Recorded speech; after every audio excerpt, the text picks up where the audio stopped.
The High Court of the Gambia ruled on Friday in favor of comedian Alagie, commonly known as Alagie Borra, in a lawsuit against the Inspector General of Police IGP and the Attorney General. Borra, a co-host of the Kerfatu Badiya Kacha, was detained by police for 7 days without any formal charges being brought against him. On October 16, 2023, Borra and his lawyers filed an originating summons to the High Court of the Gambia, seeking to have the court to declare his detention unconstitutional and demand compensation from the IGP and the Attorney General. Borra argued that his detention from October 4, 2023 to October 10, 2023 without being presented before a court of law was unlawful and violated his fundamental rights as protected by the 1997 Constitution. In delivering his judgment, Honorable Justice Ibrahim Ajeta of the High Court of the Gambia declared that Borra's detention was unlawful and unconstitutional. Justice Jeta said the IGP and his officers had no justifiable reason to detain Borra beyond 72 hours. Honorable Justice Jeta ordered the IGP to refrain from arbitrarily arresting and detaining Borra without just cause. He also awarded Borra $500,000 in compensation from the IGP. In addition to the financial award, Justice Jeta also ordered the IGP to hand over Borra's iPhone 13 Pro Max to him. Speaking to the media shortly after the judgment, Borra described it as a win for all Gambians. He urged Gambians to follow due process whenever their rights are violated by law enforcement agencies. Definitely, I will say big thanks to LS Kamara and Khadija Jallo for the effort that they have done for me. This is what we call democracy, and this is what we call rule of law, and this is what we call fundamental human right. Many people are saying the judgment is in my favor. I think this is a history in making. Not only Borra, but many Gambians will know their right.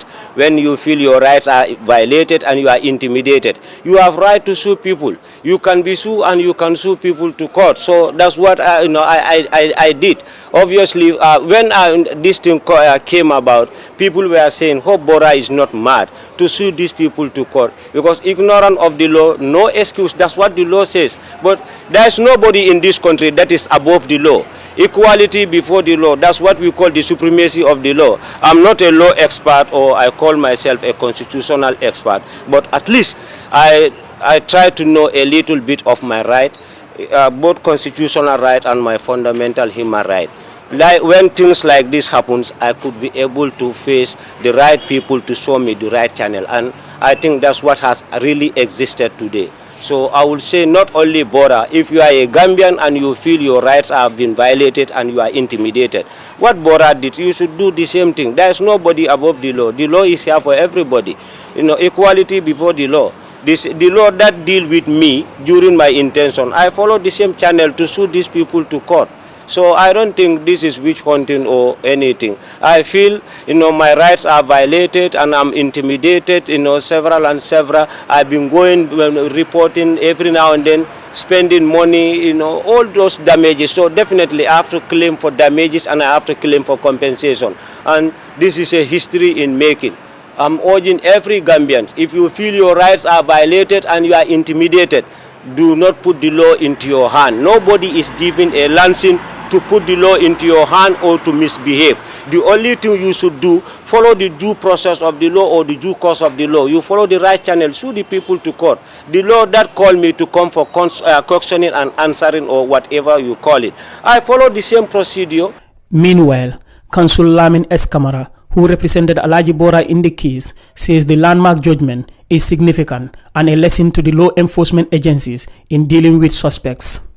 Having me, this is a very significant judgment, and it has, like you said, it has set a very significant precedent in the annals of the jurisprudence of the Gambia, on the lines of the interpretation of Section 19 of the Constitution with respect to upholding and complying with the fundamental rights and liberties of individuals upon arrest. If you listen to the tenor of the judgment, the judge has laid down in detail the rules and procedure of dealing with suspects when they are arrested up to the time they are released or charged or released on bail. So I think this is a lesson for every law enforcement officer in this country to start complying with the provisions of the law and not trying, in the words of the court, taking the law into your own hands and subjecting the detention and arrest of suspects to the whims and caprices of individuals in whose custody they are. This is a very good landmark judgment, and we thank the court for that. In continuing his landmark judgment, Honorable Justice Jeta said the police are duty-bound and under an obligation to protect the fundamental rights of every person in the Gambia. Honorable Justice Jeta said no person's rights should be violated with impunity, and it is totally unacceptable in a democratic society like the Gambia.